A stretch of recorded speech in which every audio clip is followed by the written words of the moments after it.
You know.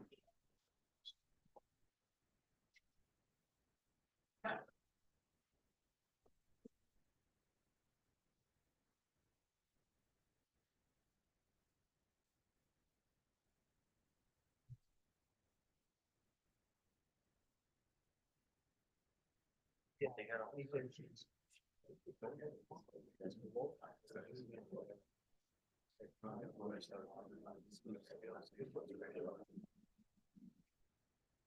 Well, good evening, everyone, and welcome to the October 3rd session of your full Unified Government Board of Commission meeting. Before I call the meeting to order, I want to announce that some commissioner staff and the public are attending remotely via Zoom, by phone, or on site. All participants joining by phone should please mute their phones at this time when not speaking to avoid any background noise. During the meeting, please make sure that you should announce yourself by name and title every time you speak, so the public that is observing knows exactly who is speaking. And when you speak, please make sure you speak directly into the microphone so the public can hear your comments and an accurate record of the meeting can be made for our clerk. This is critical, given the number of remote participants and its current guidance from the Kansas Attorney General's office. If public comments are allowed at any point during this meeting, please make sure that we adhere to the decorum of these chambers. And please note that disorderly conduct is strictly prohibited and will not be tolerated. I will now call the meeting to order. Clerk, roll call, please. Roll call. Burrows. Here. Townsend, we have an absence memo. Burns. Here. Ramirez, we have an absence memo. Hill. Here. Kane. Here. Lopez. Here. Stites. Here. Davis, we have an absence memo. Bynum. Here. Garner. Here. Thank you. Tonight, the invocation is going to be given by Chaplain Daniel Freeman. He's present. Thank you, Pastor. I'd ask that everybody please stand for the invocation, immediately followed by the Pledge of Allegiance. Shall we pray? Gracious God, our Father, we bless your holy and your righteous name, thanking you for being the sovereign God that you are. Lord, we come before you as humble as we know how, seeking your will for this community, seeking your will for this city. We pray, Lord, for our leaders here. We pray for our first responders. We pray for our healthcare workers, and we most definitely pray for our law enforcement officers. So, Lord, throughout this meeting, we pray that we have a sensitive ear to hear what thus says the Lord, that it would better us to be better people for each other. So now, Lord, as we continue to move forward, have your way within each and every one of us as we continue to build the way that we need to build to help everyone within this community to be better people. We ask this prayer in the name of our Lord and our Savior, in the name of the Father, the Son, and of the Holy Spirit. In Jesus' name we pray, amen. I pledge allegiance to the flag of the United States of America and to the republic for which it stands, one nation, under God, indivisible, with liberty and justice for all. Thank you, Pastor Freeman. For those who don't know, Pastor Freeman is one of our chaplains, and he's also a prior employee of the Unified Government. So thank you so much. Clerk, are there any revisions to tonight's agenda? Yes, Mayor, there was an agenda update issued. That update removed item number 4 from the mayor's agenda. It also removed item number 1 from the administrator's agenda and added item number 1 to the standing committee agenda. Those are all the revisions. Okay, thank you. We have a request from, before I get into the mayor's agenda, from Commissioner Stites. As you see, he's wearing pink, and that simplifies something, and he wanted to make a quick statement. Commissioner Stites? Commissioner Stites, District 7. This month, I would like to recognize those who have had and who currently battle breast cancer. As a person who this disease has impacted my family personally, I just want you all to know that we are praying and will continue to support the effort of eliminating all forms of cancer. If at all able, would you please stand for a moment of silence for all of those affected?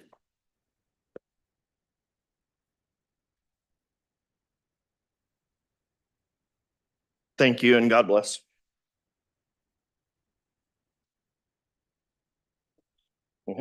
Thank you, Commissioner Stites, and thank everyone that both here in these chambers and outside that is really paying attention and giving the credit, and for those that are fighting breast cancer and trying to find cures for cancer, and those that are standing firm, resilient, and fighting breast cancer.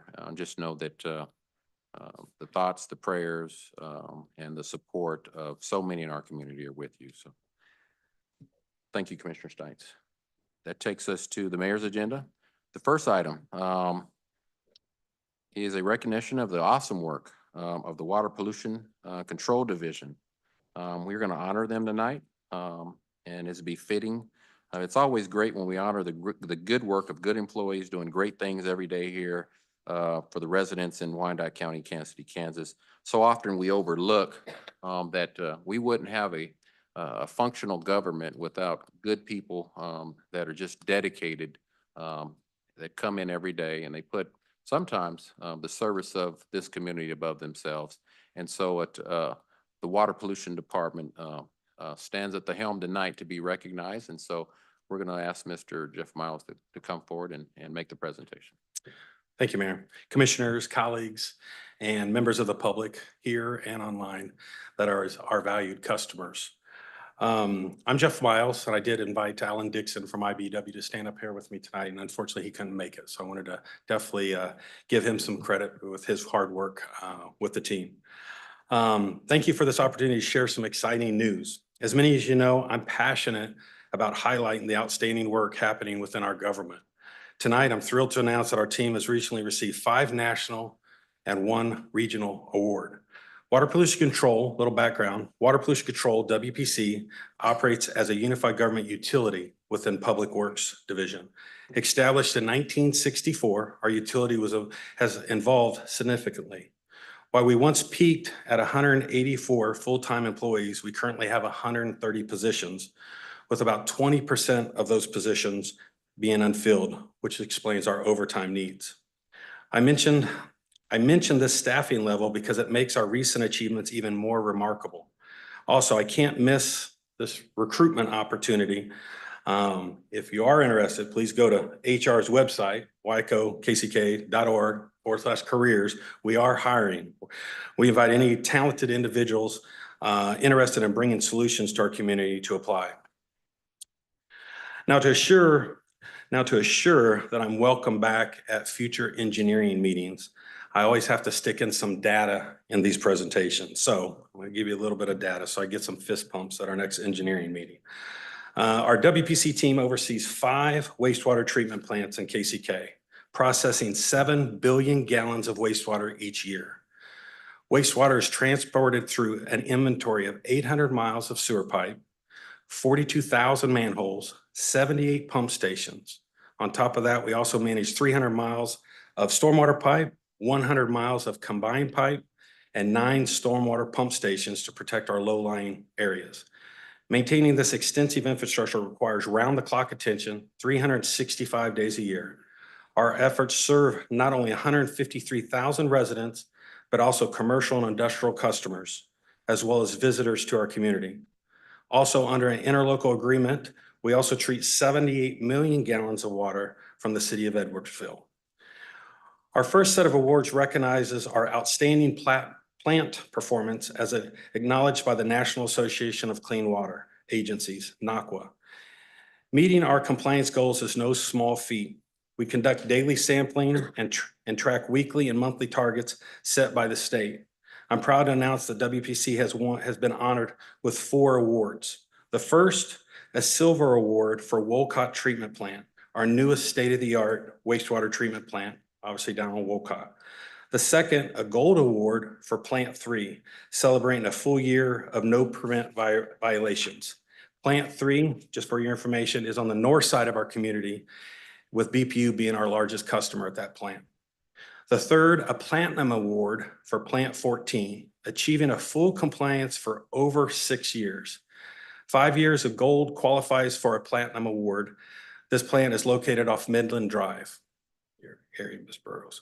The fourth, a platinum award for Call Point Treatment Plant, recognizing 8 consecutive years of full compliance.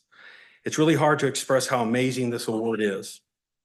The plant was built in 1968, just a couple of years before this building was built, and still takes 75% of our wastewater flow from our community. It's by far our largest plant. I want to put this accomplishment in perspective. Imagine the brave men and women of the fire department fighting fires with a 1968 fire truck, or the police department protecting the community with 1968 police cars. And I'm sure they would still find a way to perform. You can imagine how much harder their job would be, 1968 vehicles. That's similar to our plant.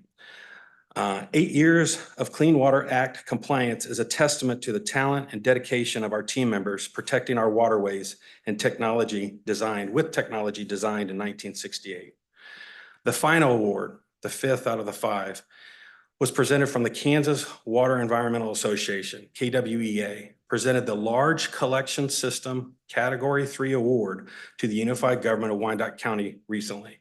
This honor recognizes the excellent in operations, maintenance, safety, training, improvements, innovative ideas, planning and design, and service in the area of wastewater collection systems. The award was presented at the KWEA Annual Conference to WPC team members in front of their peers. This award is not for compliance, different than the others. It's a competition, which we were in the competition with the city of Olathe, the city of Topeka, the city of Wichita, and Johnson County, and others.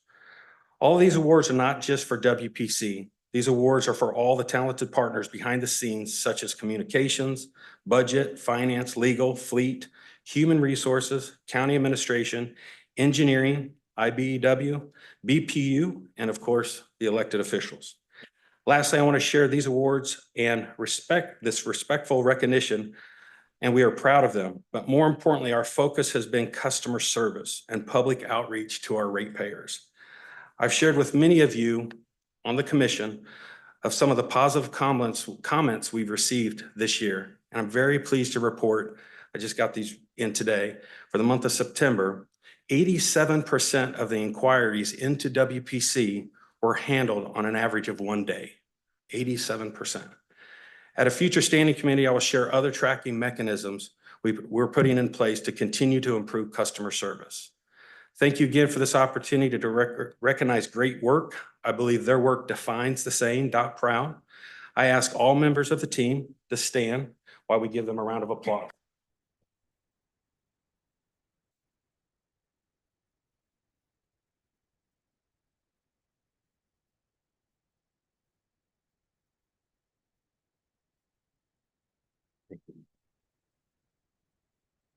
I kind of want to group in Mayor wants to come out there. Picture. Right over here.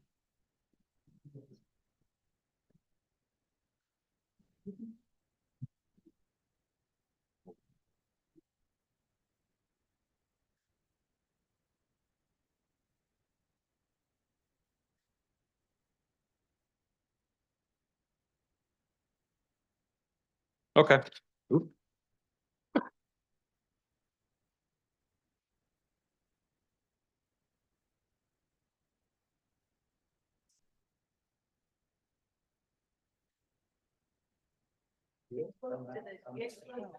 Sure.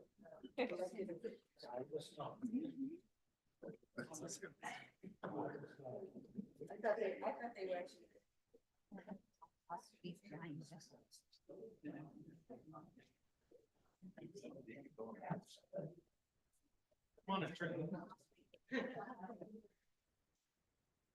gonna have behind Randall. That's easy. Oops, sorry, didn't mean to goose you, buddy.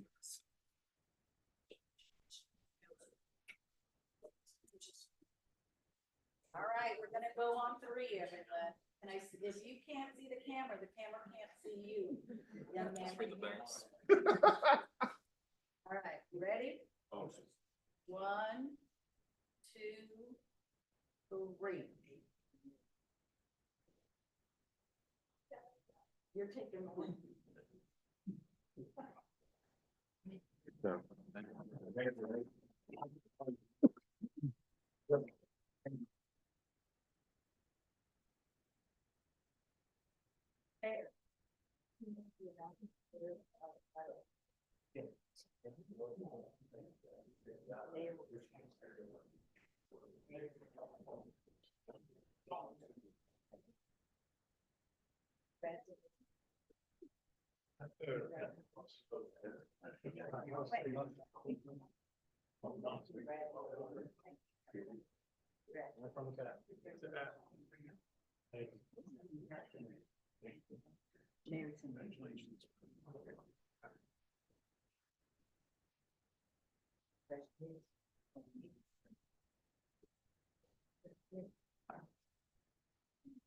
Chief of Staff is giving each one of the members a dot proud card. And I know Jeff Miles mentioned that, so I think that's the least we can do, just to symbolize our appreciation for the hard work, dedication, and for what you all do. It's amazing the awards that you all have gotten, over 80% when you talk about customer service. My office gets a lot of inquiries, and it's really good to see that you all are at the forefront of making sure that we provide the best level of service, quality service to the residents that have come to expect that from water pollution. So thank you all, well deserved, and we do appreciate you. Thank you so much.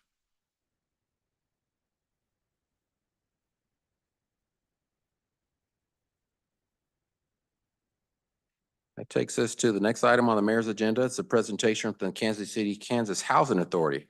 With an informal update, we'll ask the executive director and CEO, Ms. Andrea Tapia, to come forward. She's going to provide an informational for us to see.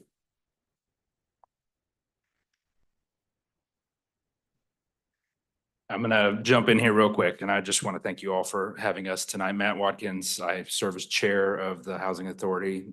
Chuck, I got my pink on, so thank you. Appreciate you continuing to support us and at the Housing Authority. You know, there are some really wonderful things going on at the Housing Authority. You're about to see them. Andrea's done a wonderful job. We swept her away from Columbia, Missouri, and we couldn't be more proud to have her here and have her working to create a culture of excitement around the Housing Authority. I mean, federal government is pretty boring, but what we're doing at the Housing Authority, I think, is really unique. She's taken time to really professionalize the staff. We have professional HR, IT, maintenance now that we haven't had in the past. And I could stand up here and dote on her for hours at a time. She makes my life easy, and she is wonderful at her job. So I hope that this presentation is informative, and you all have my number. If there's anything I can ever do regarding the Housing Authority, we're happy to be here. So without further ado, Andrea Tapia. Thank you. Thank you. Thank you. Thank you, commissioners and mayor, for allowing me the opportunity to speak with you about the Housing Authority. I know I was given 15 minutes to talk about the Housing Authority, but I'm going to tell you, I really love the Housing Authority and I really love what I do. And so it's going to be a chore. My husband timed me the other day and told me I talk too much and to cut it down some. So I'm going to try and keep it at 15 minutes to allow for questions. So as Commissioner Watkins said, I've been with the Kansas City, Kansas Housing Authority for a little over 3 years now. And we have made some changes. As you can see, the logo has changed for the Kansas City, Kansas Housing Authority. So if I have not spoken to you, and if you don't know, the mission statement for the Kansas City, Kansas Housing Authority is as such. The Kansas City, Kansas Housing Authority helps families and individuals with low, moderate incomes achieve greater stability and self-reliance by providing safe, affordable, quality housing, partnering with community service and agencies, promoting economic opportunity and a suitable living environment free from discrimination. History of the Housing Authority. I know when I started here, you know, I speak to a lot of people about the Housing Authority, and there's a few things that I share and they say, wow, I did not know that. Oh, I did not know that. So I'm going to give a little bit of history for those of you who do not know the history of the Housing Authority. It was chartered in 1957. The goal was to establish low rent housing in Kansas City, Kansas. The first family development was Juniper Garden. It was built on a 33-acre plot of land and located in the northeast of KCKHA. By the way, Juniper Garden was the largest housing development in the state of Kansas. And it was the oldest housing development in the state of Kansas, just so if you did not know that. Wyandotte Tower was the first elderly high-rise, so you know where that is on North 9th Street. Elderly high-rise located on 9th Street in Washington, and it opened in 1969. And there are 6 additional elderly high-rises that we oversee, so that's 7 if you did not know that. In the 70s, we began the Section 8 program, which is now called the Housing Choice Voucher Program. You will hear me say HCV or Housing Choice Voucher Program. I am referring to the Section 8 program. We oversee 1,843 housing units, and that number for the Housing Choice Voucher has increased to 1,728. During the time that these developments began, you know, we were seeing the civil rights movement during that time. We were seeing racial segregation. It was still prevalent during that time, discriminatory practices and redlining. And I was reading this to someone the other day, and they said, you know what? You say during this time, what about right now? So, right? We haven't seen a lot of changes in that, but we tried to make an impact and make that change. Again, here's Juniper Garden. Like I said, in 1962, there was 390 housing units. It was the oldest and the largest public housing development in the state of Kansas. Currently, the Kansas City, Kansas Housing Authority, which I will refer after this as KCKHA, we have 5,665 individuals who receive subsidy through our housing agency. And those are individuals who are on the Housing Choice Voucher Program, as well as on the public housing side. Let me go back. Also, I looked up the population for Wyandotte County as of 2023. That particular number makes up a little more than 3% of the population here in Wyandotte County. Race and ethnicity, you can see we have, and I'm going to look down here because I do not have my glasses on, and I want to make sure that I'm giving you those right numbers on that, on the people that we serve. We serve 69% African Americans, 23% whites. We also serve 5% Hispanics, 1% Indian, Asian, Native, Hawaiian, and other. We also have household members that make up the number of individuals that we serve on the Housing Choice Voucher Program and through our public housing program. We have 20% elderly, 29% women, 30% children, and 14% men. For the women, children, and elderly, those are thought of as the most vulnerable population, and those are the numbers that we serve here at our housing authority.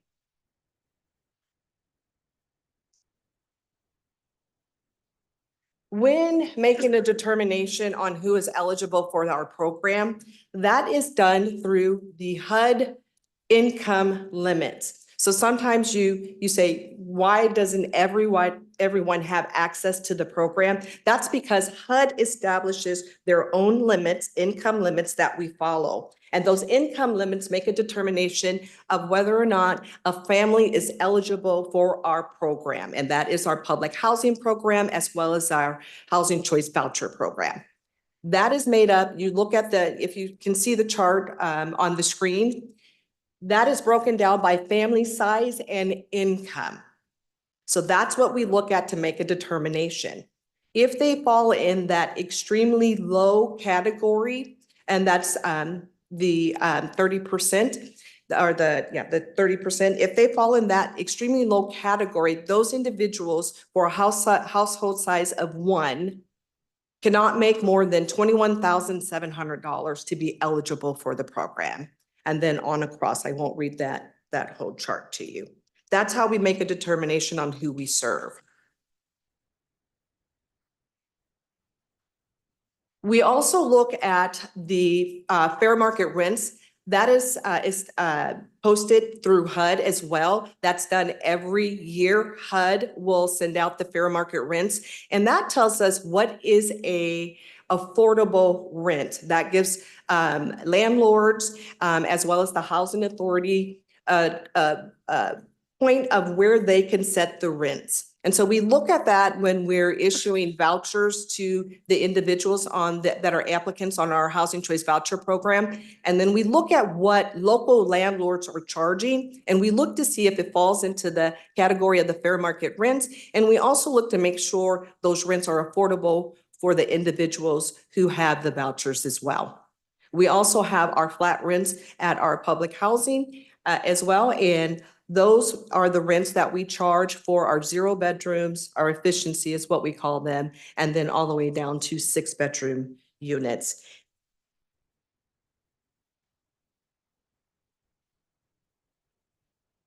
This is just some information to show you that 30%, 70% of the individuals on our program are extremely low.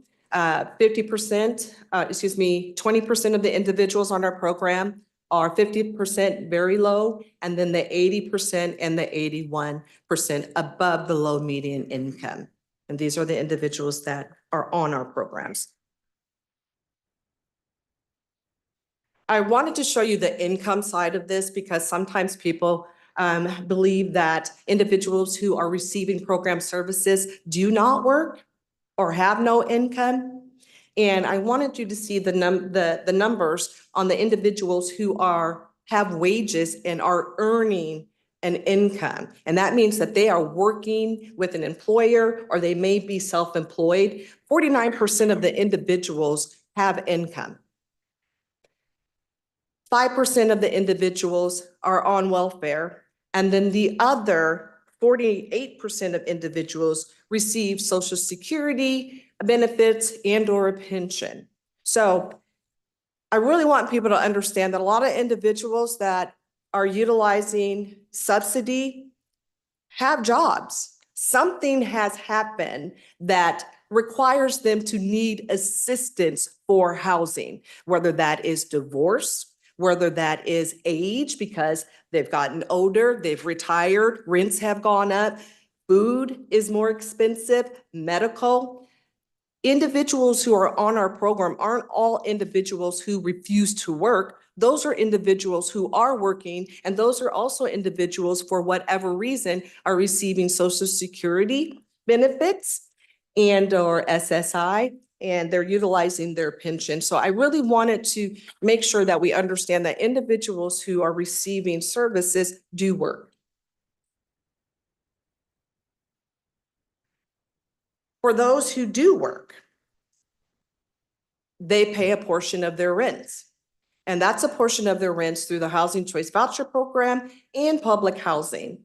And if you look at the chart above, you can see the percentages of the individuals who pay rent. And it may be more for other individuals as their income increases or if they pay more. So each one pays based upon their income, and some pay more than others.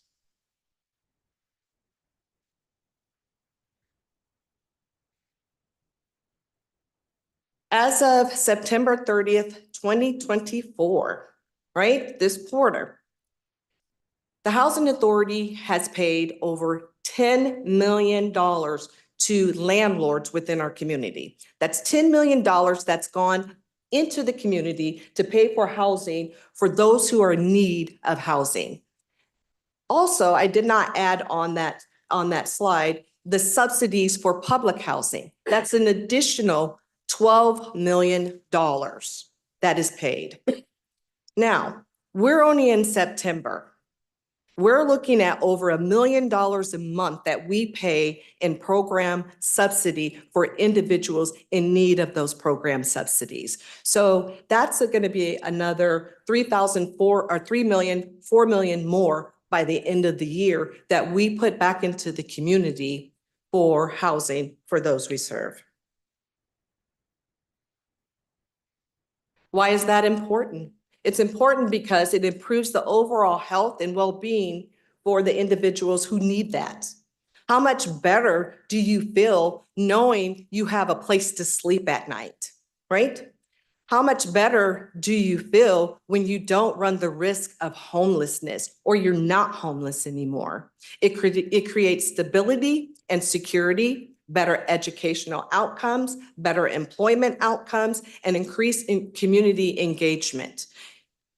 That $10 million and that other $12 million helps to produce those results within our community.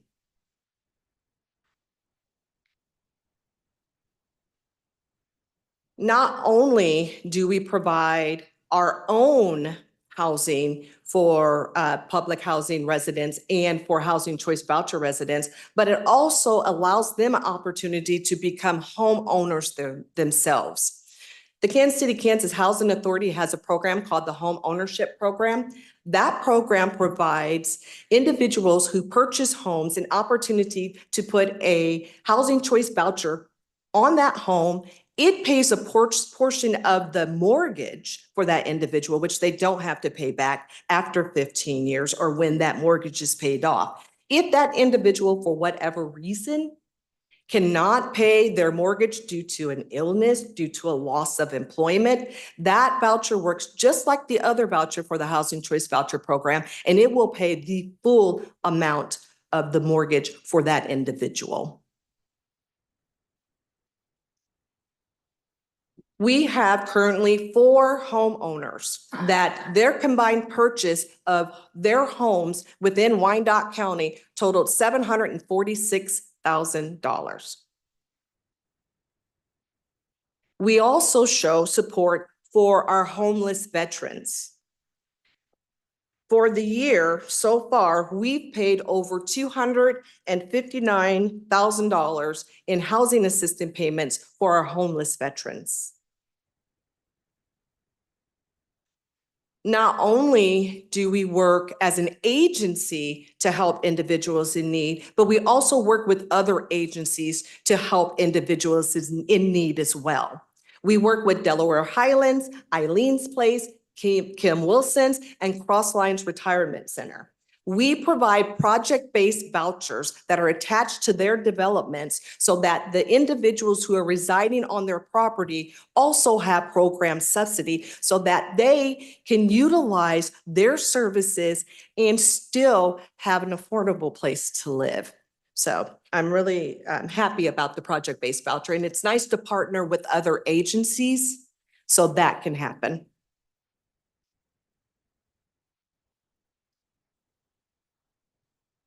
We also have a family self-sufficiency program, and I've talked about that before at a previous engagement that we've had. The family self-sufficiency program is a program that helps the families that are on our program, the housing choice voucher, which is the Section 8, and for the public housing. It gives them an opportunity to create self goals that they want to reach. Maybe that is to clean up their credit. Maybe that is home ownership. Maybe that is to go back to school. And this particular program walks them through that process so that they can succeed in fulfilling those goals.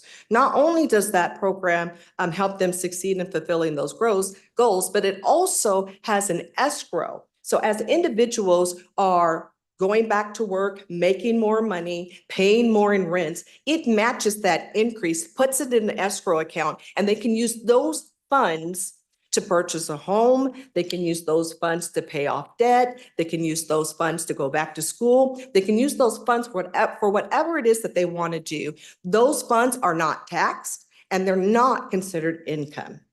We also have the Resident Opportunity Self-Sufficiency Program, and that is a program that we have where the coordinator works with the individuals who need additional services and help on our property. They are a liaison between the housing authority and other community resources.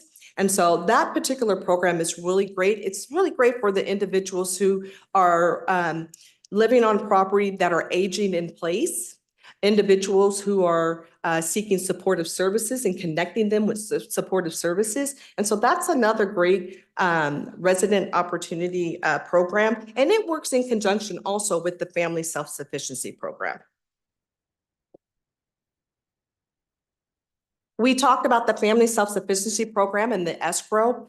When I started here at the Housing Authority, we had a couple of participants and the escrow was $150. That was in 2021. It has grown to $159,389, 65 participants, 34 participants would earn income, and 27 participants that are earning escrow. That means when they started this program, they may not have been employed, and now they are, so they're escrowing. Or they moved up in their job, they received increases, and now they're escrowing. That's my favorite program, just so you know. Resident Advisory Board, we also have a Resident Advisory Board. All housing authorities are mandated to have a Resident Advisory Board. This is a board that is involved in the decisions that we make as an agency. We have a 5-year plan that we create. We take that to the Resident Advisory Board to get their input. Do they have any suggestions? What changes do they see that need to happen? And so this is a significant board that we have for the Housing Authority, and they do a really good job of giving input and being involved with what's going on at the Housing Authority. We have also the Section 3 program. In 2022, we were spotlighted by the HUD, who identified our agency as a good agency with Section 3 program. Those are individuals who are receiving low income that may be receiving program subsidy either through the Housing Choice Voucher Program or through the public housing, and they work for the Housing Authority. I did give everyone pictures of our properties so that you can see some of our properties. You don't have all pictures of our properties, but you have some pictures. I will ask that this is the list of properties for the Kansas City, Kansas Housing Authority. I would ask that you keep a copy of that so that you know what properties are ours and which properties are not ours. I know sometimes that gets confusing. So I would ask that those particular photos that I gave you, you can look over here and see that they're on this list. There are some photos that you don't have that are on this list, but this is a list of the properties. This is a list of how many housing units are at each property and where they're located.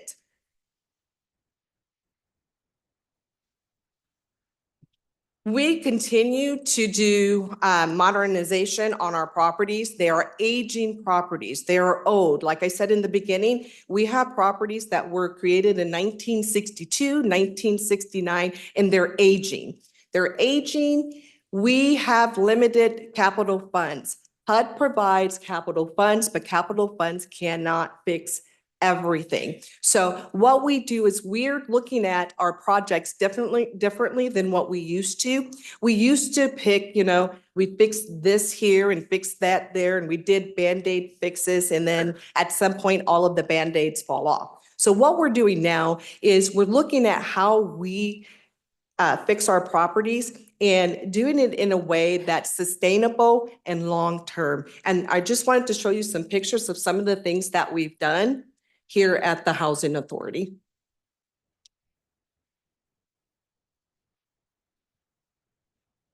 That's a playground.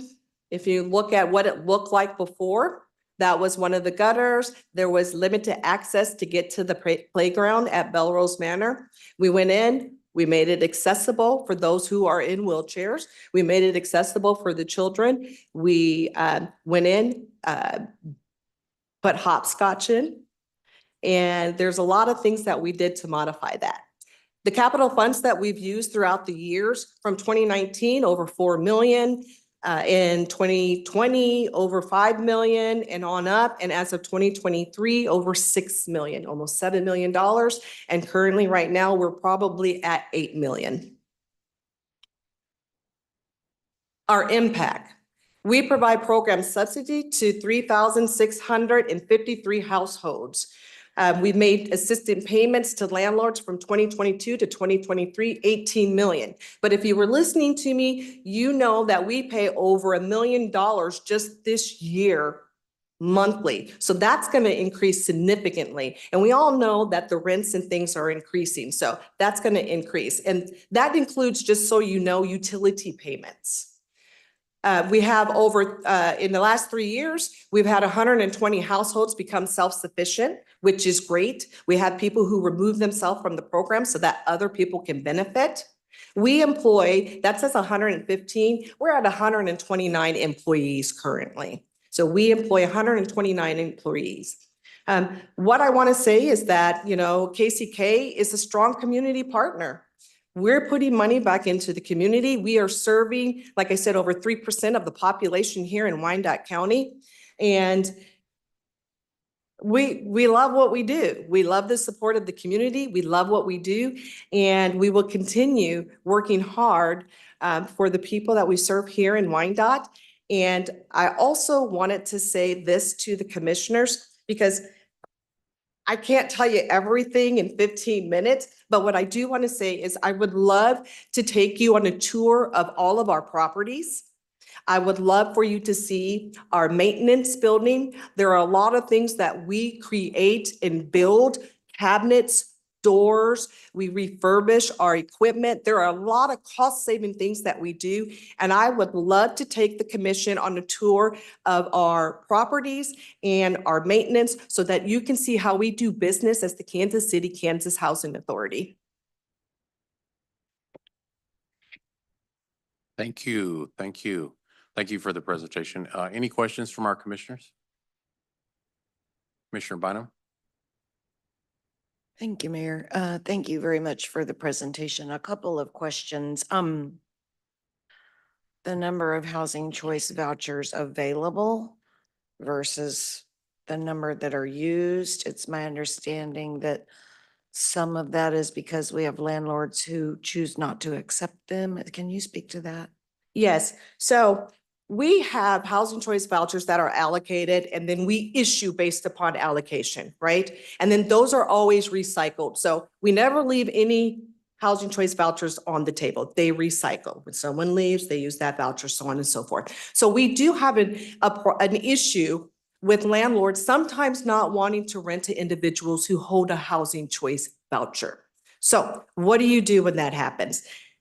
Sometimes what happens is there's that one experience that makes the decision for that one landlord to not ever want to experience that again. Well, what I always try to tell landlords is that's the individual, not the program. There's a clear difference, right? It's the individual that you rent it to and not the program.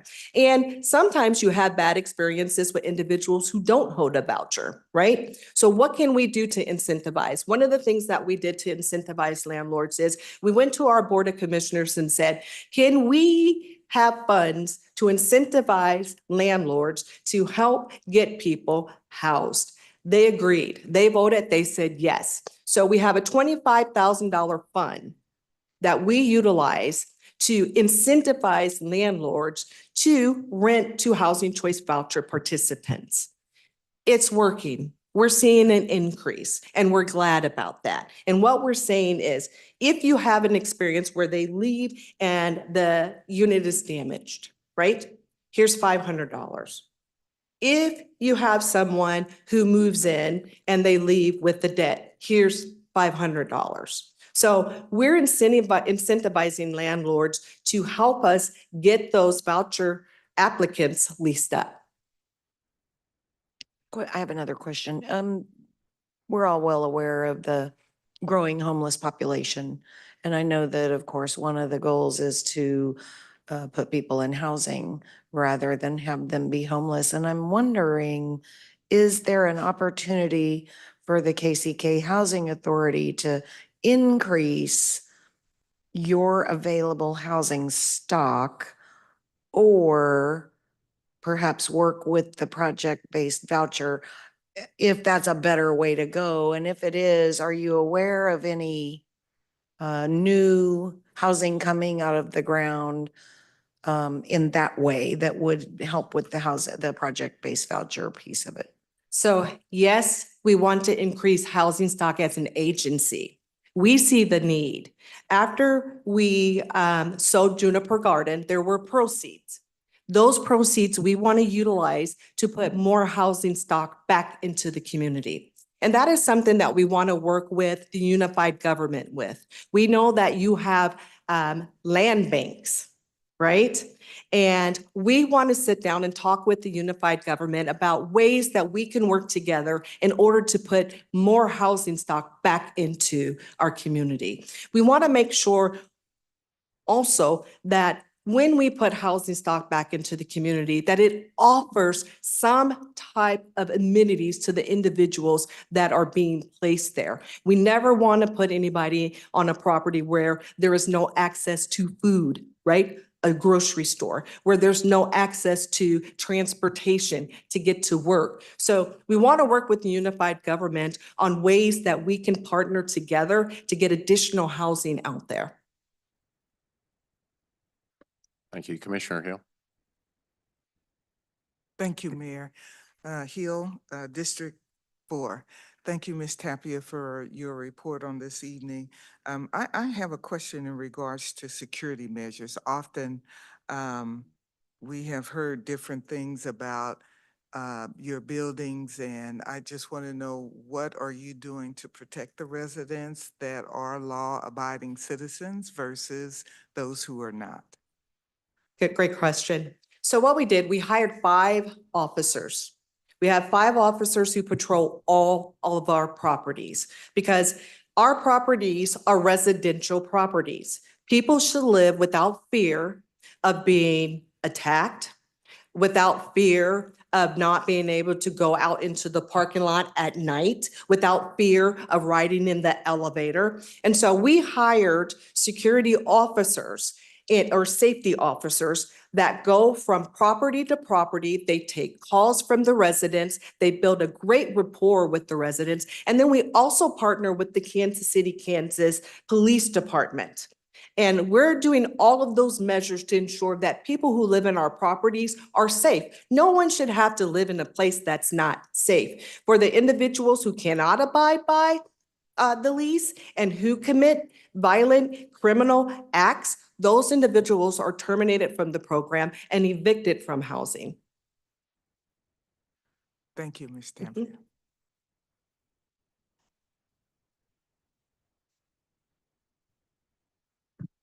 Thank you. You mentioned it, Commissioner Stites. You can go ahead if you want to. No, go ahead. Oh, great, thank you. So, thank you for the presentation. Are the employees, the housing authority employees, are they unified government employees? Are they state employees? Who? They're housing authority So- employees.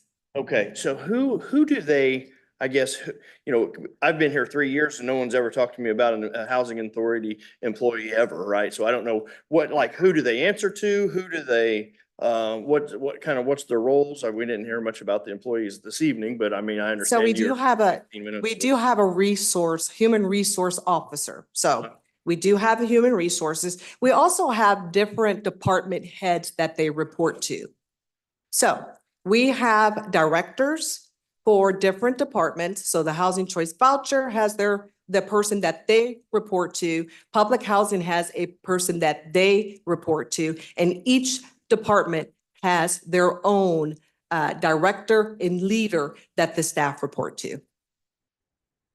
And how are you guys set for as far as staffing? Are you guys fully staffed or how's that? We looking? are you almost good? fully staffed. When I started in 21, we had approximately 70 people. And that was not fully staffed. And now we're up to 129, and that's close to fully staffed. Okay, thank you. Thank you, Commissioner. Commissioner Kane. Well, one, I like your presentation. I think it's great, but I got a call today concerned because a person said that the morale was very low over there for the employees. And they actually used the fire department as an example prior to the new chief. So if somebody's got a complaint, where would they go? They would go to Human Resources. We have a grievance process that we ask the staff to follow. There is a process in our personnel policy, and you can file a grievance. And that goes to the human resource officer. She investigates the grievance. She calls in whoever she needs to call in to interview, and that's where it goes. And then anybody who needs to speak to me can also speak to me about any grievances that they have.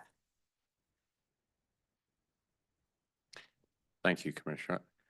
I think in line with Commissioner Kane, Commissioner Stites' question, can you talk more about the direct relationship between the unified government, HUD, federal government, and how that correlates? Because you mentioned something, you mentioned your commissioners, and there is a direct connection and relationship as that pertains to the Housing Authority with your unified government here. Can you talk a little about the government regulations, HUD, how that works, and your direct relationship with the unified government?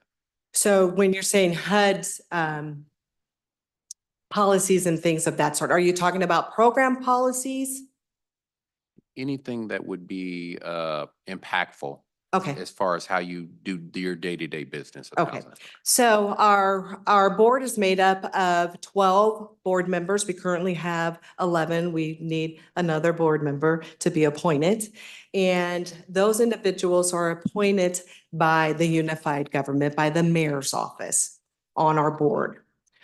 We also, for our HUD, when you're talking about HUD policies, each program has different HUD policies. Just so you know, Housing Choice Voucher Program has policies, our public housing has policies, and we follow HUD's policies that they mandate, but then we also have policies that are included in that as well, because HUD has mandated policies, and then they have policies that is at the discretion of the Housing Authority.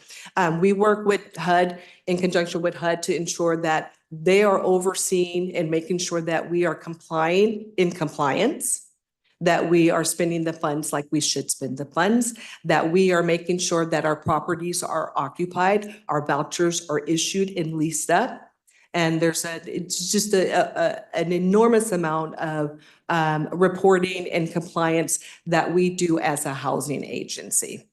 Okay, thank you. And just as a quick point of clarity, the chief of staff, as well as the administrator's office, work together to get your appointees to the board. So the appointees are actually made up of each 10 commissioners and myself. And I know that my chief of staff, the administrator's office, they work to make sure that those seats are filled. And if there are vacancies, please just, by all means, let either the administrator's office or my chief of staff know, and we'll work with those commissioners to make sure that you have a full contingent of commissioners to do the day-to-day business that's necessary at the Housing Authority. Okay, well, thank you so much. It was a great presentation, and we appreciate all that you do. Thank you so much. Thank you. Okay, that takes us to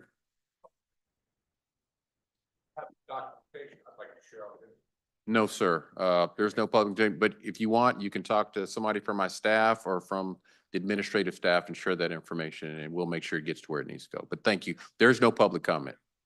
Okay.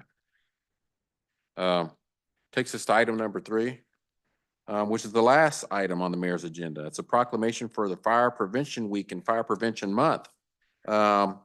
Chief Rubin is here with the Kansas City, Kansas Fire Department. We're glad to have him. We are glad to have our fire department. Just before we finish, as not to interrupt the meeting, because I can't hear myself talk, because I know that there's, if you, in the back, if you've got that information, I just ask you please step out of the meeting as not to disrupt the meeting. That's all right. And then work with staff to get you the information you need, because we want to make sure you got it, but I want to make sure that that we don't have an audible that drowns out.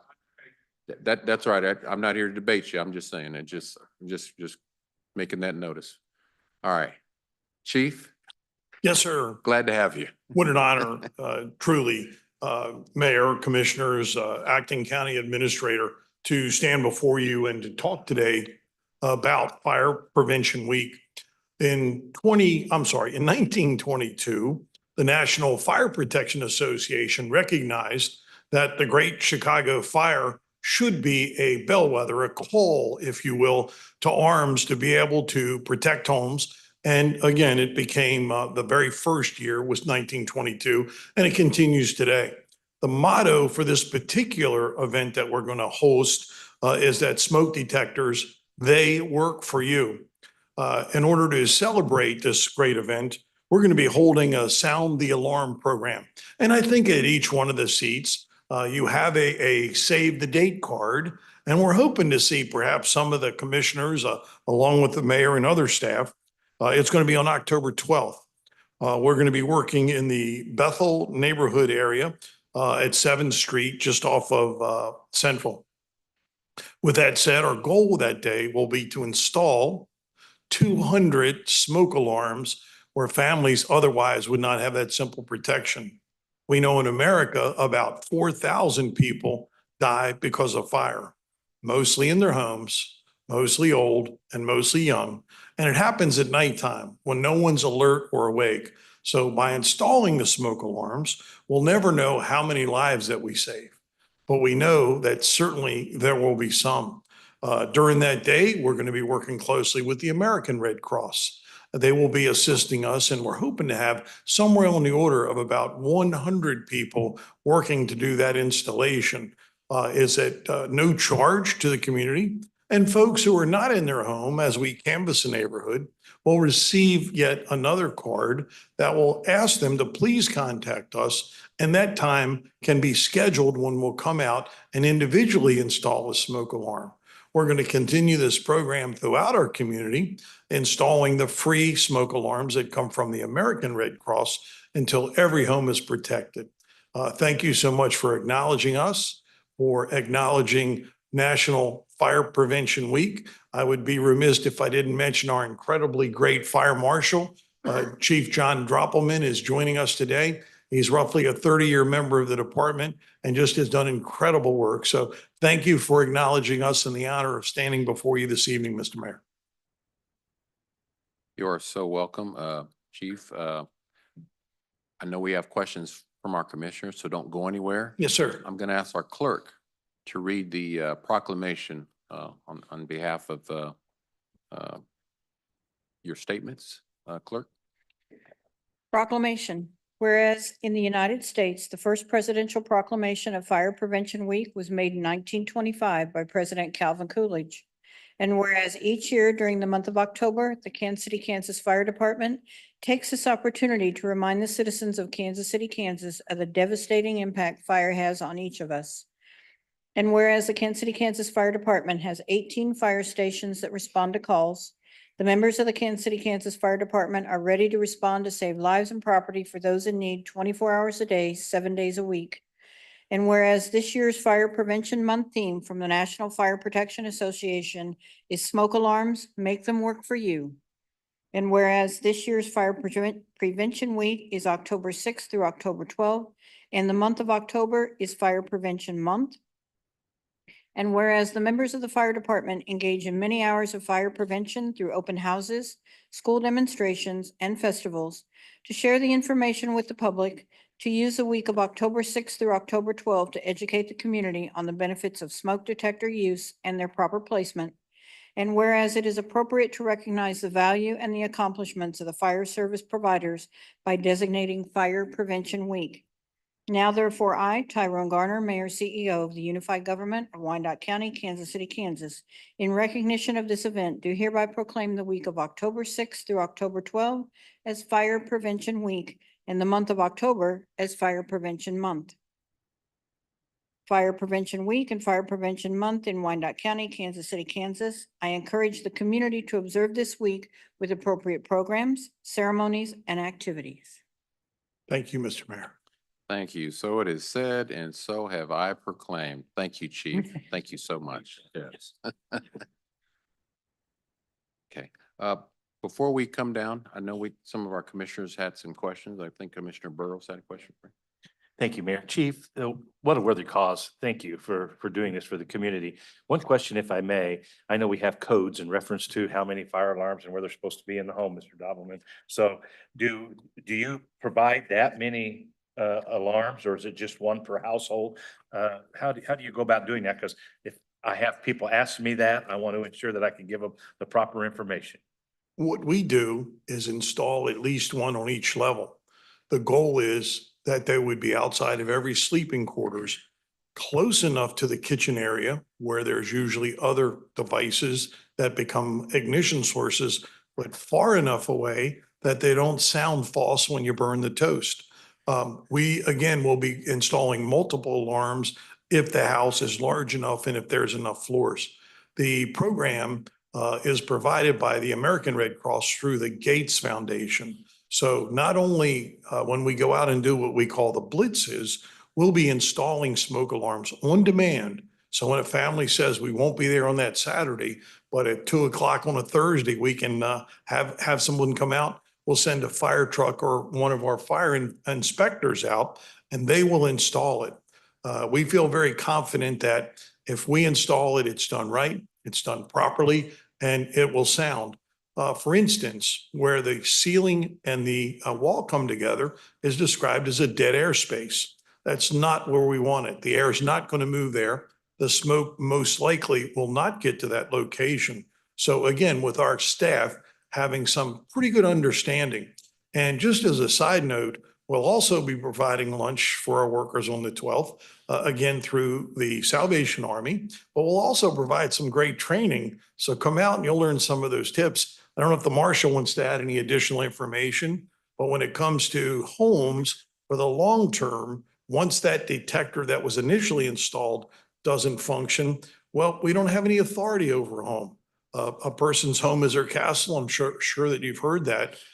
So that's why we make such an aggressive effort to get out. And I think next year, we're actually planning 3 of these events. Marshall? And I will say that the Kansas State Fire Marshal's Office has a deaf and hard of hearing program that if our residents need one of those, they can contact us. We'll get them the application.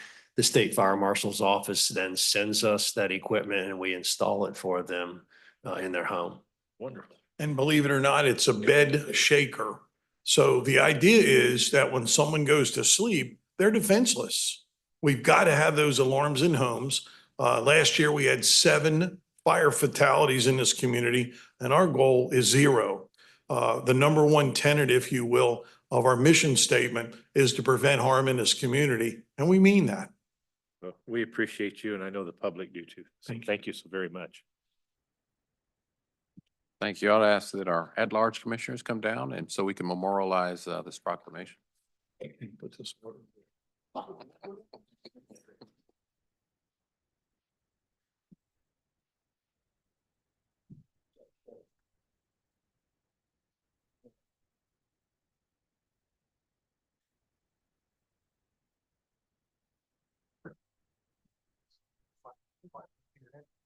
Will you stand close to me or no? You're at the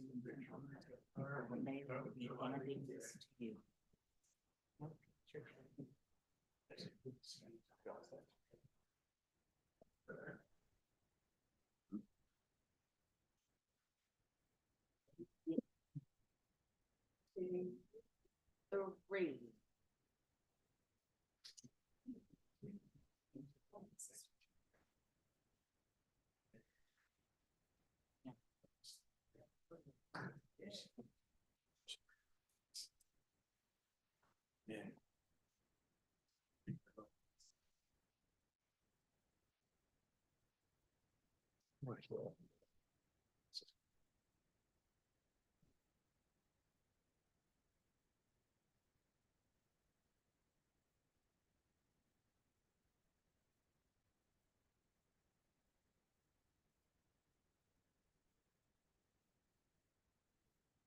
All right. That takes us to our next item. It's the regular consent agenda. Do any members of the commission or the county administrator wish to set aside any item on the regular consent agenda? If an item is not set aside, all items on the regular consent agenda will be voted on by one vote. I entertain a motion.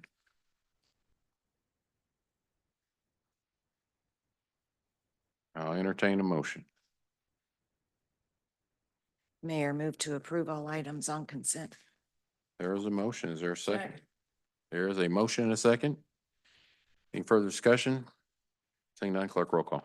Roll call, Burrows. Aye. Burns. Aye. Hill. Aye. Kane. Lopez. Aye. Stites.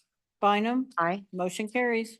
Thank you. That takes us to the standing committee's agenda. We have one item under standing committee's agenda, which is approval of a resolution reaffirming the authority of the Unified Government Board of Commissioners to set overall policy. This item was heard by the Economic Development and Finance Standing Committee, chaired by Commissioner Burrows on Monday, September 30th, 2024.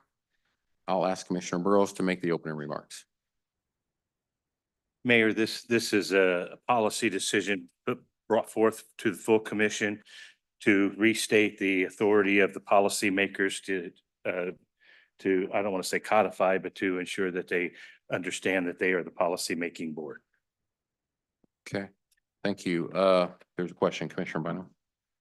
Thank you, Mayor. A couple of questions. The other standing committee items that were voted on unanimously at their respective standing committees made their way onto the consent agenda, and this one didn't. For that reason, I do have a question. I'm not real clear of the purpose of the resolution, and there's a particular section 1, actually, it talks about reserves the right to review and revise overall unified government policy. And so I'm needing clarity on that. And my general overarching question, Mayor, is it possible that perhaps our legal team could bring us a briefing sheet to the full commission that outlines for us what are the implications of this particular resolution, and so that at least I would understand it better? And is it possible that that could then move this item to our next meeting in October rather than this one? I'm just not sure that I have clarity, and I wonder about the implications of the policy. And the part of the reason I say that is because I don't know how many policies the unified government has, but I'll bet it's thousands. So if I could just have a little discussion on that. Thank you very much. I'll start off the discussion. At the end of the day, it should be no secret, Commissioner, that this body, elected by the people to represent the people and be the voice of the people, sets the policy, be it resolutions, be it ordinances, also as well as considerations for modifications to the charter when allowed to do so by law. Ultimately, this body, as you've done in every commission meeting, votes with unanimous vote to approve policy through resolutions. And that has been the practice since the inception of the unified government. I don't know what it was like before that, but this reaffirms that authority of this commission and gives this commission added ability, if you read that, if there is discrepancies or additional considerations that need to be taken in as far as policy is concerned, ultimately that should be the role and the purview of this body with the majority vote to give a final disposition on the policies that you all approve.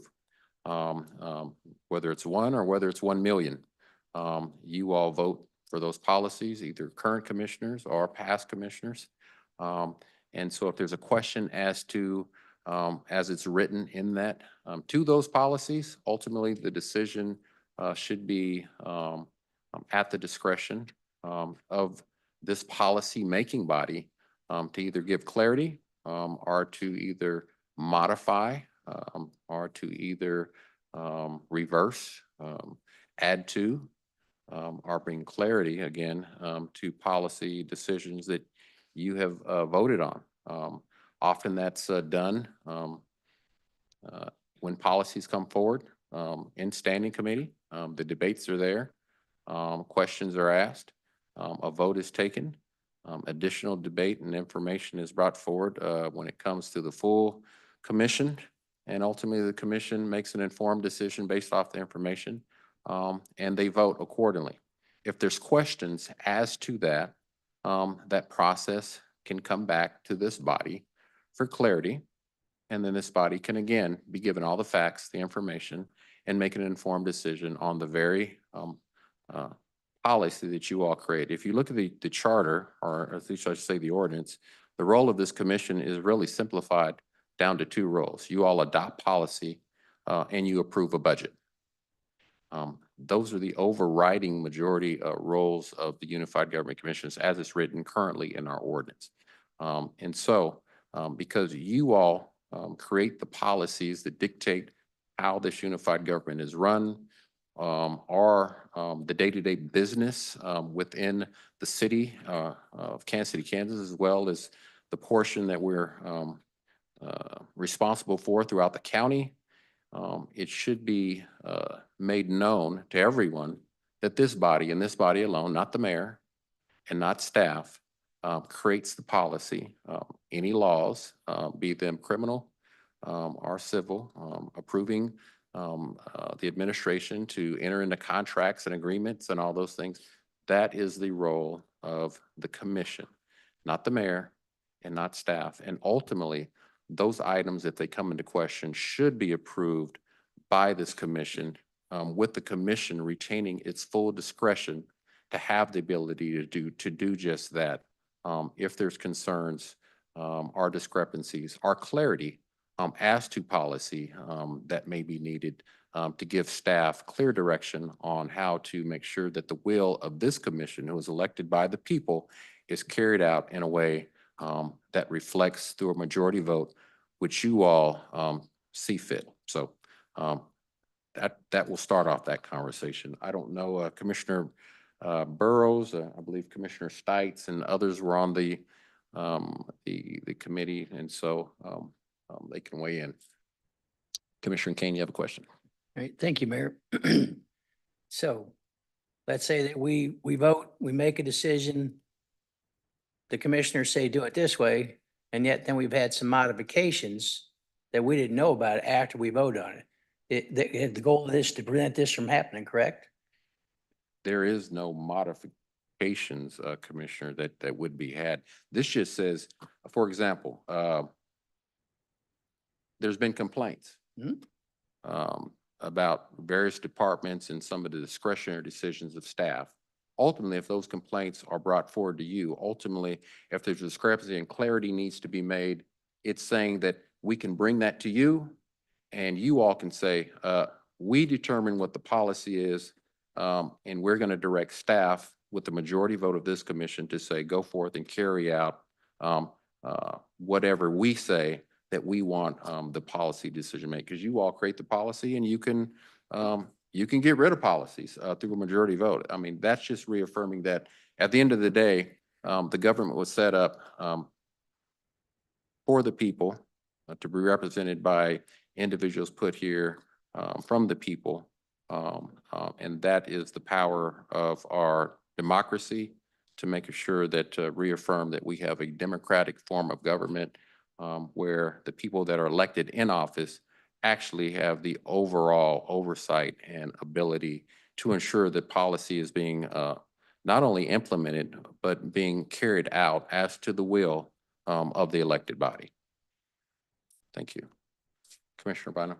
Thank you. I understand the desire in that context, and I think I'm in the minutia a little bit. For example, we have a motor vehicle department that, God bless them, is tasked with title and registration for our vehicles. And they have an adopted set of policies that govern their office. And sometimes, I don't know if it's still true, at one time they had a policy that they were closed on Wednesday for training. I don't think that's a policy we adopted. That department set that policy. I think they have a policy right now that says because of how busy they are and how long it takes to process an application, they aren't going to take a walk-in customer after, say, 2 or 3 o'clock in the afternoon. That's not an adopted policy that was voted on by the commission. That's a policy that that department made. And that's where I'm seeking more clarification because I'm listening to you and appreciating what you're saying, but do we want the ability to, as a governing body, say, no, motor vehicle office, you can't set the policies as you see best for your department. We're going to do that. That's where I'm struggling with this just a little bit. I would think every department within our UG has adopted some set of policies by which they're going to operate. Obviously, particularly those more public facing offices. And I don't have an interest in dictating, for example, to the business licensing division or the environmental compliance division or the health departments here tonight. I'm guessing they have all kinds of policies. It's not of interest to me to have someone come forward and say, well, I don't like the health department's policy of I can only walk in for vaccines on Friday. And so I now have the authority as the governing body to say, you have to be open Thursday and Friday. I'm struggling with this just a bit. Thank you. Those are administrative policies, but at the end of the day, let's make it clear, you all have the ultimate authority to dictate those policies. For example, there could be a policy put in place administratively that says we're going to shut down City Hall. I can tell you as the mayor, that would be unacceptable to me. I would bring it to this commission and say, Commission, there's an administrative policy in place that says we're going to shut down City Hall. The lobby, 311 is shut down. What sayeth thou? Is that a policy that you all want to be in effect, or would you like to have a resolution that says we're going to go back to the previous way of doing business? Overall, these policies are controlled by the unified government. That's the power that you have as a elected body to be able to control the overall policies and the operation of this unified government.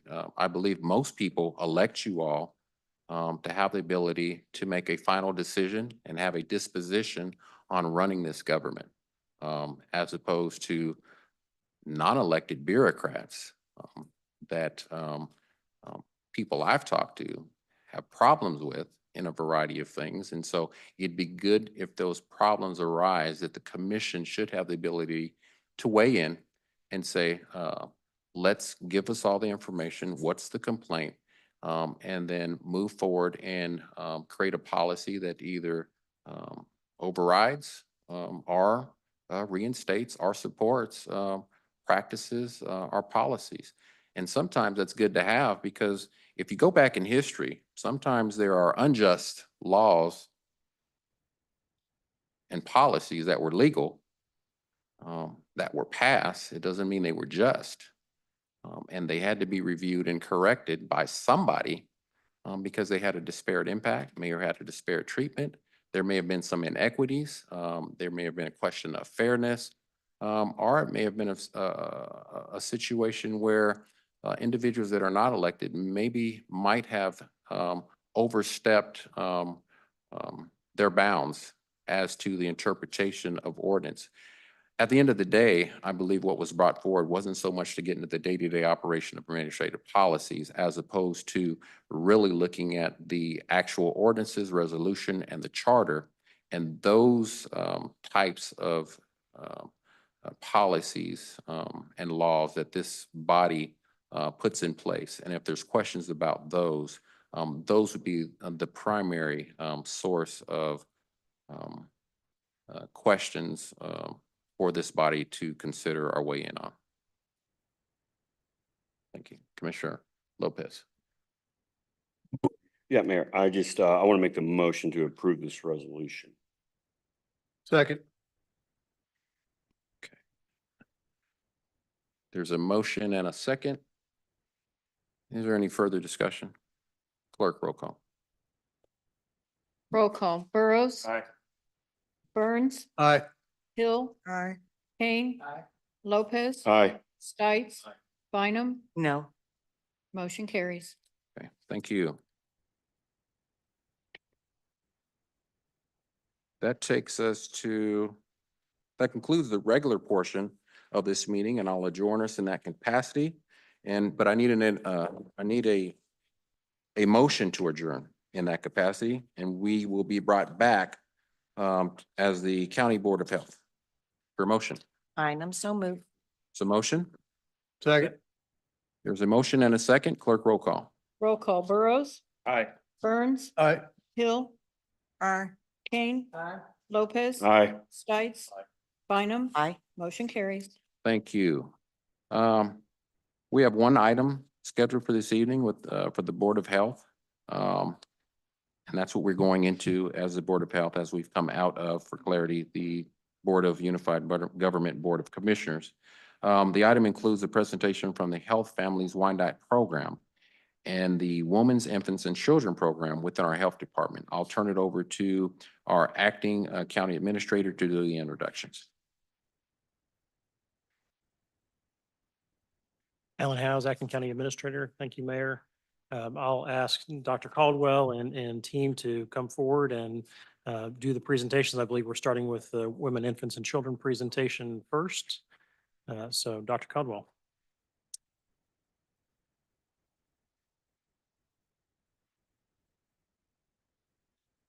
Good evening, Commissioner. Thanks for convening again today as a member of the Board of Health. I am Dr. Caldwell, and I'm the Director for the Public Health Department here in Wyandotte. Today, you'll be hearing from two speakers, Ashley Lowers and Kristen Kasper. They are going to be presenting on their program and the impact that we see and the significance of those programs that we receive through federal grants. And I'm going to give the floor to both of them to do their presentation. Thank you. Hello, my name is Ashley Laws, and I am the manager of the WIC program over in the Health Department. So what is WIC?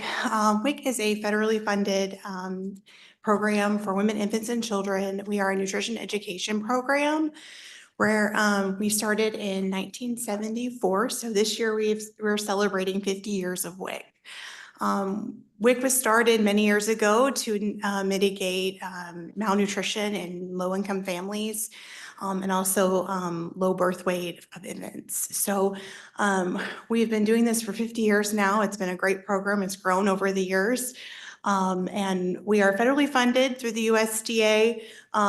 They allocate funds to the state office, and then the state agency is who we report to as the local agency here in Wyandotte County. So who is eligible for WIC? Of course, it's in our name, Women, Infants, and Children.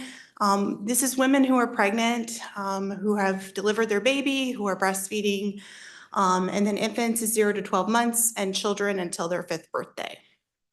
In order to qualify for the program, they do have to meet income guidelines. Our income guidelines are a little bit more liberal than some of the other entitlement agencies. So like food stamps and Medicaid are a little bit lower income standards than WIC. So a family of 4 can make $57,000 a year and still qualify for the program. So we are serving people that are just low income. They still have jobs. They're working class.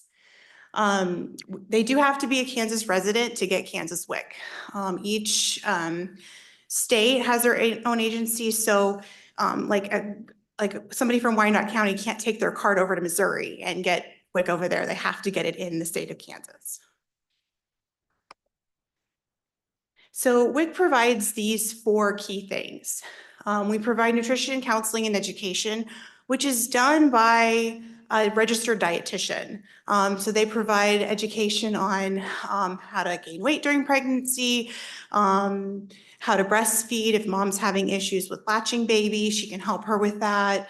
Also, if mom has a picky eater, she can help navigate that with the family.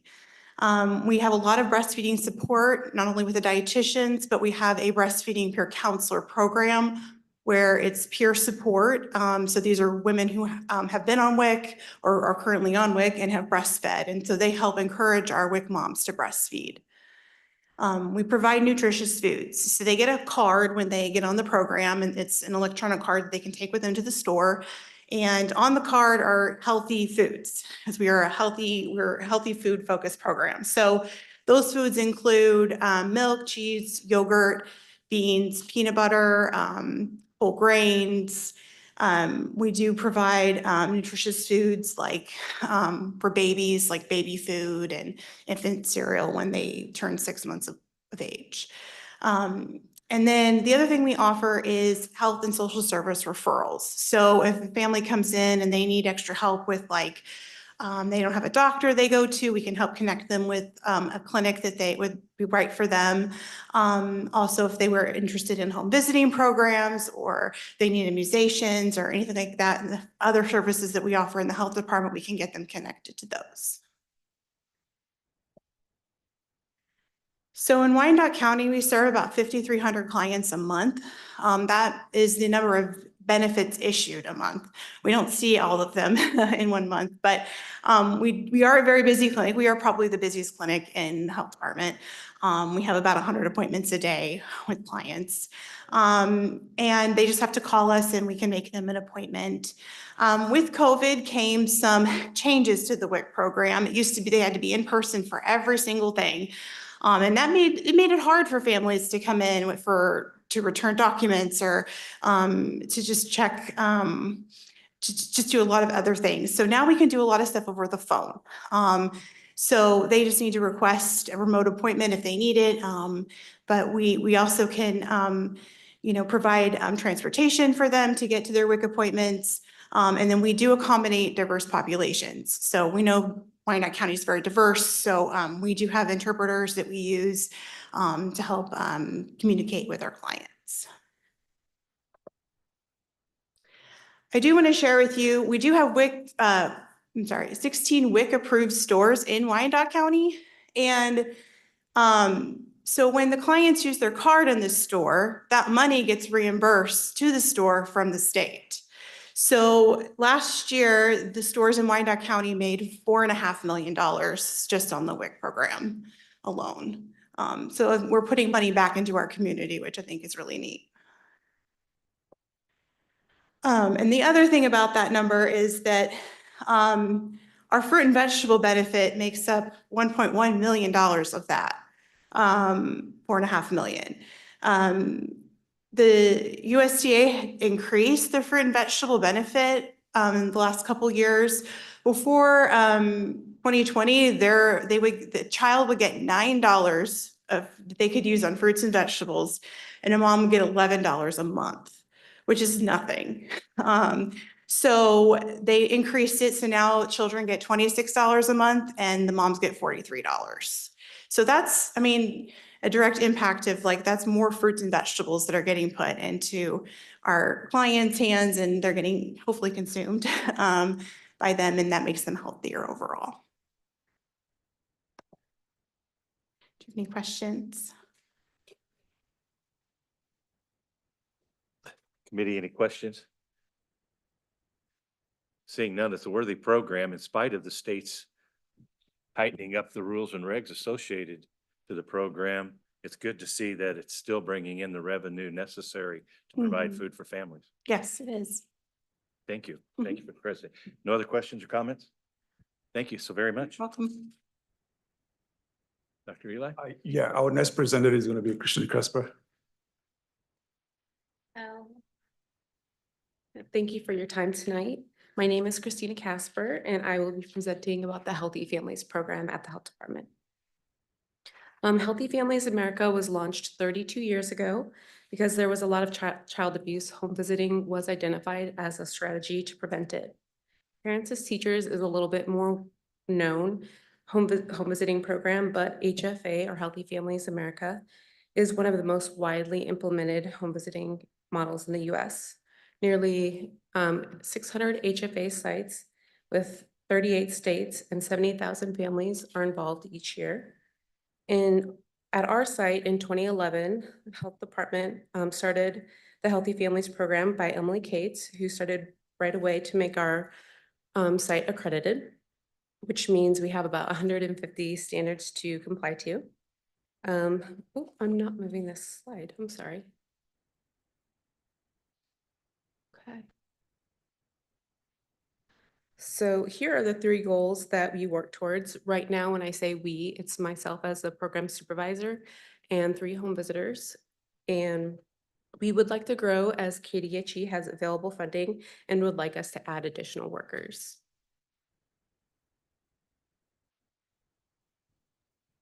When the child turns 3, the family graduates from the program and we refer them to the school district for those who would like to enroll into preschool. As you can see with these statistics, that the families who participate in our services do have better success in school and are more likely to succeed. And here are some statistics about the benefits of HFA.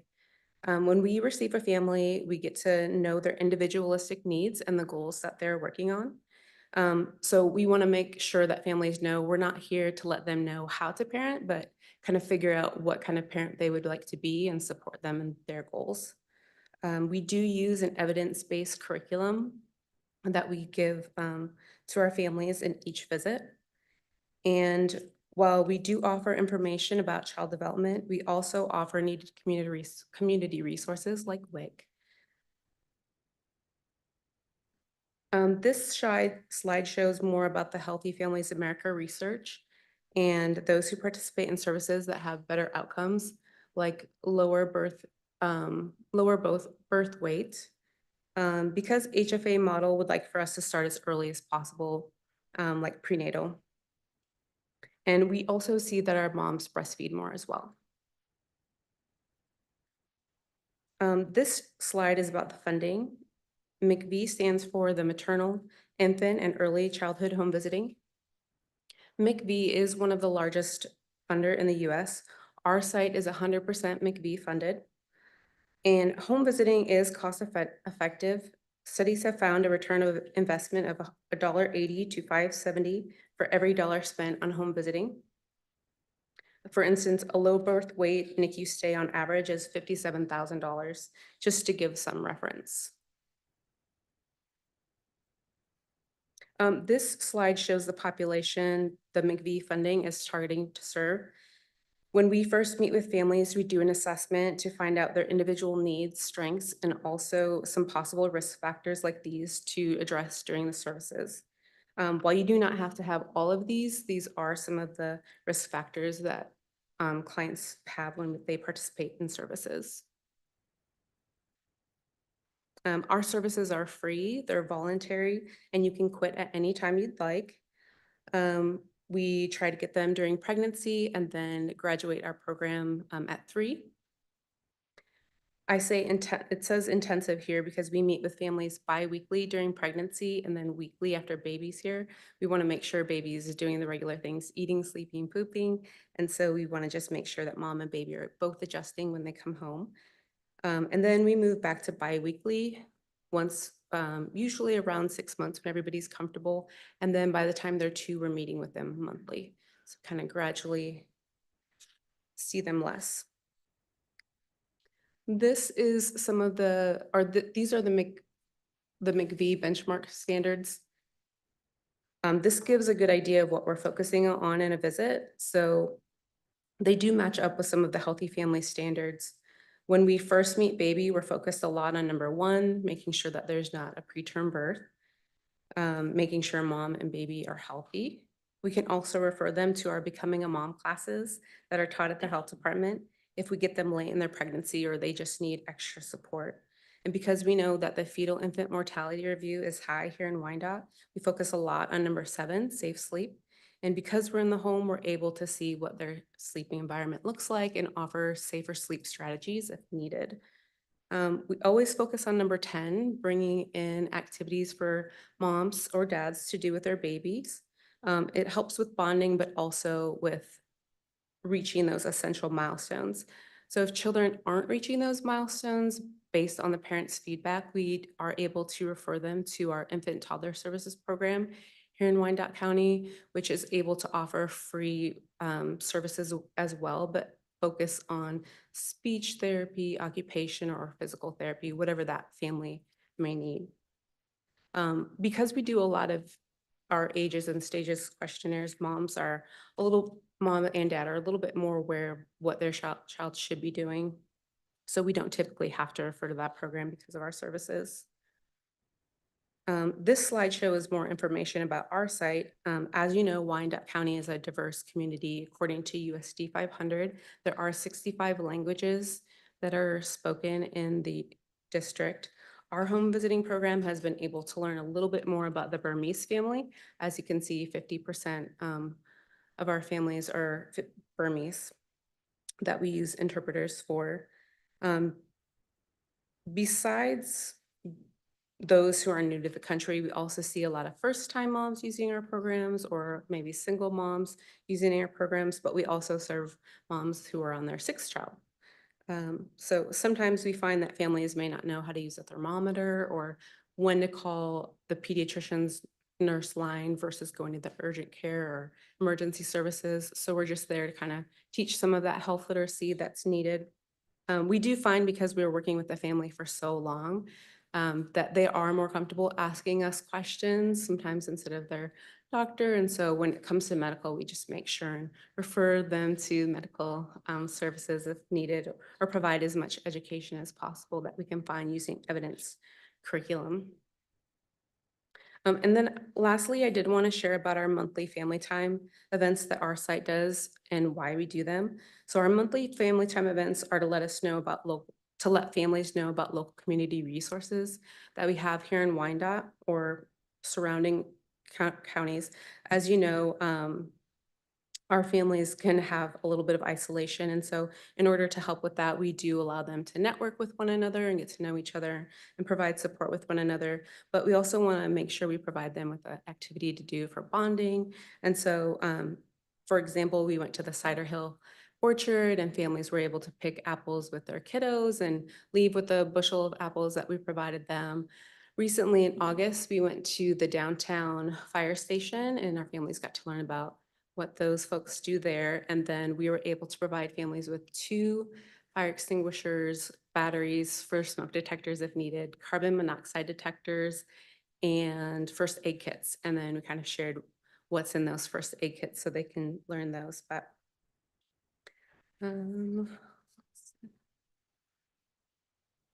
so again, thank you for your time. I'm Christina Casper, and if you want to, you can look on our Facebook page. It shows a little bit more about those monthly family time events that I was talking to you about.